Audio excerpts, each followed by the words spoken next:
বন্ধুরা, আজকে লখনৌ ফেমাস গালেরুটি কাবাবের রেসিপি নিয়ে চলে এসেছি। অনেক রকম কাবাবই তো খেয়েছো, এই কাবাব একবার খেয়ে দেখো। অপূর্ব স্বাদ হয় আর মুখে দেওয়ার সাথে সাথেই মিলিয়ে যায়। তবে বানানোটা কিন্তু একদমই কঠিন নয়। চলো দেখে নেওয়া যাক রেসিপিটি। বাই দ্য ওয়ে, আমি নাফিসা, তোমরা দেখছো flavour and fest by Nafisa. চ্যানেলের নতুন বন্ধু হলে রিকোয়েস্ট করবো চ্যানেলটাকে সাবস্ক্রাইব করে পাশে থাকা নোটিফিকেশন বেলটাতে ক্লিক করে দিও পরবর্তী আপডেটগুলো পাওয়ার জন্য। যারা ফেসবুক পেজ থেকে দেখছো তাদেরকে অনুরোধ করবো পেজটাকে প্লিজ ফলো করে দিও। তো শুরু করছি। প্রথমে এখানে দুটো মাঝারি সাইজের স্লাইস করা পেঁয়াজ ভেজে নিচ্ছি, অর্থাৎ বেরেস্তা করে নিচ্ছি। তারপর এটাকে ঠান্ডা করে মিক্সিতে পেস্ট করে নেবো, এটা আমাদের পরে কাজে লাগবে। এখানে কিছু গোটা মশলা নিয়ে নিয়েছি। এটা হচ্ছে কাবাব চিনি, দেখো গোলমরিচের মতোই দেখতে, কিন্তু একটা ডাঁটি থাকে। এটা নিয়েছি 1 চা চামচ পরিমাণ, 6টা এলাচ, 4-5টা লবঙ্গ, 1 চা চামচ গোটা জিরে, হাফ চা চামচ শামরিচ না পেলে গোলমরিচ নিলেও হবে। জয়িত্রীর একটা ফুল থেকে অর্ধেকটা পরিমাণ, 1 চামচ পরিমাণ নিয়েছি মৌরি, আর পোস্তদানা নিয়েছি 1 চামচ, সবই চা চামচের। এই সমস্ত মশলাগুলোকে মিক্সিতে মিহি পেস্ট বানিয়ে নিয়েছি, তবে ভাজিনি, কাঁচা অবস্থাতে পেস্ট বানিয়ে নিয়েছি। সাইডে রেখে দিলাম। এখানে 500 গ্রাম মাংসের কিমা নিয়ে নিয়েছি। মাংসের সলিড পিসগুলোকে ফুড প্রসেসরে খুব মিহি করে কিমা বানিয়ে নিয়েছি। দেখতেই পাচ্ছ কিমাটা কতটা মিহি হয়েছে। এই কাবাবের জন্য এরকম মিহি কিমাই কিন্তু প্রয়োজন। এবার এর সঙ্গে কিছু জিনিস অ্যাড করে দেব। প্রথমেই অ্যাড করে দিচ্ছি আমি পেঁপে পেস্ট।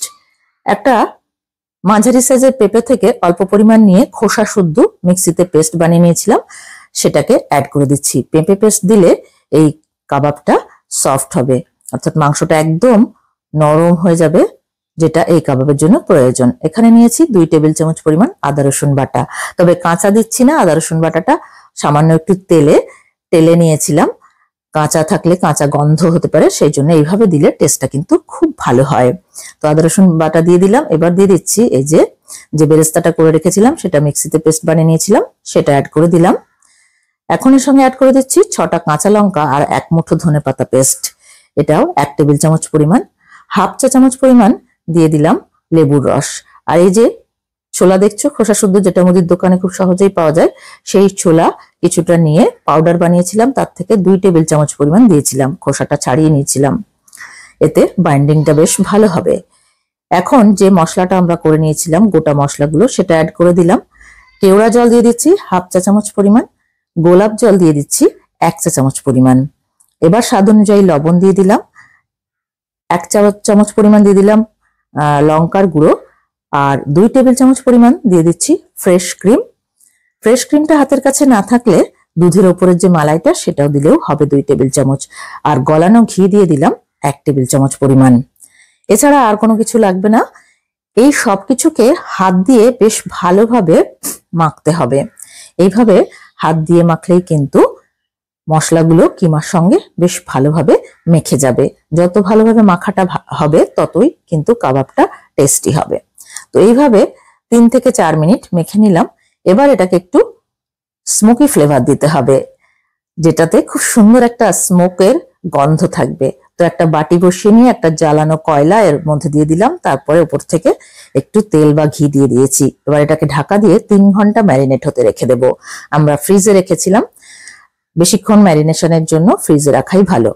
3 ঘন্টা পর বের করে বাটিটাকে সরিয়ে নিলাম, আর একবার ভালোভাবে এটাকে মেখে নিলাম।